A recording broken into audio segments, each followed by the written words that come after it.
Hey everyone, जय हिंद, जय श्री महाकाल। सभी को वेलकम टू द चैनल। आशा है कि आप सभी अच्छे होंगे और आपकी तैयारी भी बहुत अच्छे से चल रही होगी। अगर नहीं चल रही है तो आप अपनी तैयारी को अच्छे से कर लीजिए, क्योंकि जनवरी या फरवरी में एग्ज़ाम हो सकता है यूपीएसआई का जो है।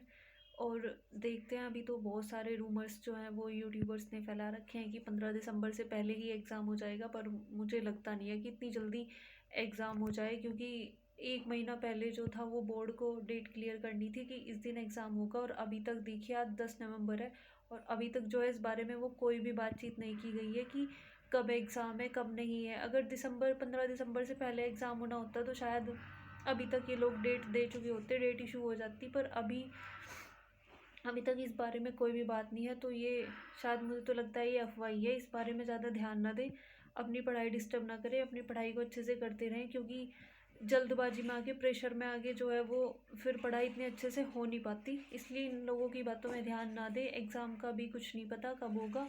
जहाँ तक मुझे लग रहा है तो शायद जनवरी या फरवरी में ही होगा।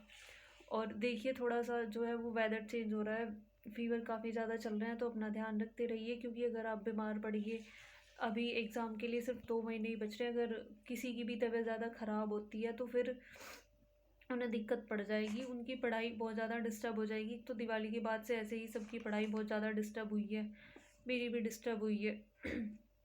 तो चलिए बात करते हैं। जैसा कि आप सभी को पता है, कल था 9 नवंबर, कल था संडे। और हर संडे पर आरडब्ल्यूए पर जो है वो यूपीएसआई का मॉक आता है, तो आप सभी ने दे दिया होगा। जो जो लोग आप यूपीएसआई की प्रिपरेशंस कर रहे हैं, मैंने भी दे दिया, मैं भी कर रही हूँ।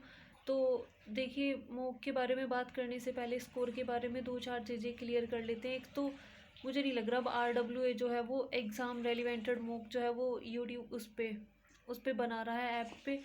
क्योंकि कभी कभी तो लेवल इतना हार्ड और कभी कभी लेवल इतना इजी। जो कांस्टेबल का भी लेवल है वो भी इन्होंने यूपीएससी का लेवल कर रखा है, उसमें सीजीएल मेंस तक के क्वेश्चन मैथ्स में इन्होंने दे रखे हैं। तो ऐसा नहीं होना चाहिए, क्योंकि देखिए बच्चे जो है वो बहुत ज़्यादा डिमोटिवेट हो रहे हैं इस वजह से। उन लोगों का स्कोर एक एक मॉक में, पहले मॉक के कंपैरिजन में सबके 40 मार्क्स कम हो रहे हैं, 40-40 नंबर सभी के जो है वो कम हुए हैं। कल के जो कांस्टेबल के मॉक में थे, एक भाई के मैंने देखे थे, उसके लास्ट मॉक में जो थे उसके कांस्टेबल में उसके 240 मार्क्स थे और कल उसके 200 भी नहीं थे। इसलिए पता नहीं क्या ही है, पर सर को थोड़ा सा एग्ज़ाम रेलिवेंट मॉक ही बनाना चाहिए। एग्ज़ाम को ध्यान में रखते हुए इतना हार्ड लेवल उसका ना करें। यूपीएसआई की जो जीएस थी कल, वो बहुत ज़्यादा हार्ड थी, मुझे तो बहुत ज़्यादा हार्ड लगी। मैथ्स भी काफ़ी कैलकुलेटिव थी। बाकी रीजनिंग तो देखिए इजी टू मॉडरेट थी, रीजनिंग का लेवल मुझे ज़्यादा हार्ड लगा नहीं था। लेकिन जो जीएस थी और जो मैथ्स थी वो बहुत ज़्यादा हार्ड थी। मैथ्स के 7-8 क्वेश्चन बहुत ज़्यादा कैलकुलेटिव थे, बहुत ही टाइम टेकिंग थे, उनमें बहुत टाइम लग रहा था कैलकुलेशन करने में। और हिंदी जो थी, हिंदी भी थोड़ी इजी टू मॉडरेट ही थी, लेकिन उसके 8 से 10 क्वेश्चन थे मॉडरेट टू हार्ड लेवल के, जिसमें कि लिटरेचर उन्होंने बहुत ज़्यादा दे रखा था। किस कवि को आशु कवि कहते हैं, या एक क्वेश्चन था कवियों का कवि किसे कहा जाता है। ये इस तरह के क्वेश्चन जो है ये लिटरेचर से रिलेटेड ये बहुत ज़्यादा दे रहे हैं अपने मॉक में अभी।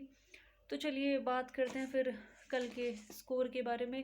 तो कल जो थे वो मेरे मैथ्स में मेरे 32 क्वेश्चन सही थे और मेरे 8 क्वेश्चन गलत थे। और जो हिंदी में थे, हिंदी में भी मेरे 32 क्वेश्चन सही थे और 8 क्वेश्चन गलत थे। रीजनिंग में मेरे 35 क्वेश्चन सही थे, 5 क्वेश्चन गलत थे। और जीएस में मेरे 21 क्वेश्चन सही थे और 19 क्वेश्चन गलत थे। जीएस तो अभी मेरी अच्छे से रिवाइज हो भी नहीं पाई है। और जो मेरा टोटल स्कोर बना था वो था मेरा 300। टोटल स्कोर था मेरा 400 में थे, मेरे 300 मार्क्स थे 400 में से। आप सबके स्कोर कितना रहा आप भी बताइए।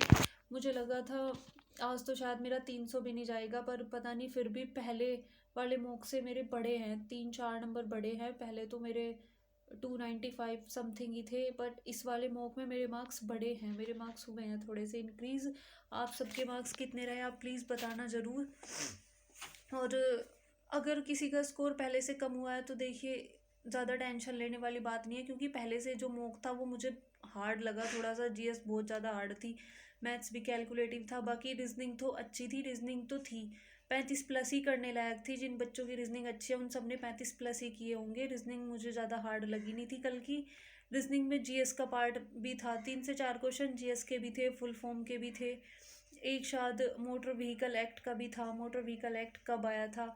और इसी से रिलेटेड थे रीजनिंग में 3-4 क्वेश्चन। जिसकी जीएस अच्छी है उसने तो और भी ज़्यादा अच्छा स्कोर किया होगा। बाकी मैथ्स कैलकुलेटिव थी, हिंदी भी थोड़ी ठीक ही थी, और जीएस तो बहुत ही ज़्यादा बेकार थी। जीएस का तो क्या ही कहें। अब बस जीएस में ये है कि देखिए 2-4 क्वेश्चन तुक्का लगा के भी सभी लोगों के ठीक बैठ रहे होंगे, मेरे भी 2-4 क्वेश्चन तुक्के से भी ठीक हुए हैं। बाकी जहाँ तक है अपनी पॉलिटी, मूल विधि और स्पेशल टॉपिक जो है अपने स्टैटिक जी के, ये अच्छे करने चाहिए, इन पे कमांड होनी चाहिए।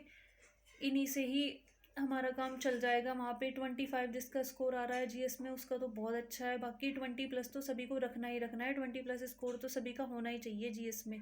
और हिंदी, रीजनिंग, मैथ्स, इन सब में 35+ क्वेश्चन ही टारगेट करने हैं। अगर इन सब में 35+ स्कोर बन गया तो बहुत अच्छी बात है। फिर तो शायद एक सेफ स्कोर के अंडर हम आ सकते हैं, एक सेफ स्कोर ला सकते हैं। बाकी अगर इन तीनों सब्जेक्ट में भी मिस्टेक होती है तो फिर तो पता नहीं क्या ही होगा। बाकी देखिए, चलिए आज के लिए इतना ही। आप सब अपनी तैयारी को ध्यान से करते रहिए, मॉक एनालाइज जरूर कीजिए कहाँ पे आपकी मिस्टेक है। आपकी रीडिंग मिस्टेक है, कॉन्सेप्चुअल मिस्टेक है या सिली मिस्टेक्स हैं। अगर मेरे से क्या है, मेरे से ना रीडिंग मिस्टेक बहुत ज़्यादा होती है क्वेश्चन पढ़ने में। मुझे एक बार में क्वेश्चन, मैथ्स के कुछ क्वेश्चन मेरे ऐसे हैं कि जो मेरे से एक बार पढ़ के समझ में नहीं आते, फिर मैं 2-3 बार जब उन्हें पढ़ती हूँ तब वो मेरे से बनते हैं। एक बार में कोई कोई क्वेश्चन ऐसा है कि मेरे से नहीं बनता। आप सब भी पहले एक बार बिना प्रेशर लिए ध्यान से क्वेश्चन पढ़िए और तब उसको टैकल कीजिए, तो आराम से हो जाएगा इजीली। अगर हम क्वेश्चन ध्यान से नहीं पढ़ते तो फिर प्रेशर आता है दिमाग पे, और उसकी वजह से आते हुए क्वेश्चन भी जो ज़्यादा ट्रिकी भी नहीं होते, लेंथी भी नहीं होते, आते हुए क्वेश्चन वो भी हमारे से गलत हो जाते हैं। इसलिए पहले क्वेश्चन ध्यान से पढ़िए, उसके बाद उसे टैकल कीजिए, हो जाता है इजीली। ज़्यादा जो गड़बड़ हो रही है वो हो रही है प्रेशर लेने से। और ऊपर से ये रूमर्स फैला रखे हैं कि 15 दिसंबर से पहले एग्ज़ाम है, तो मुझे लगता नहीं है 15 दिसंबर से पहले एग्ज़ाम हो।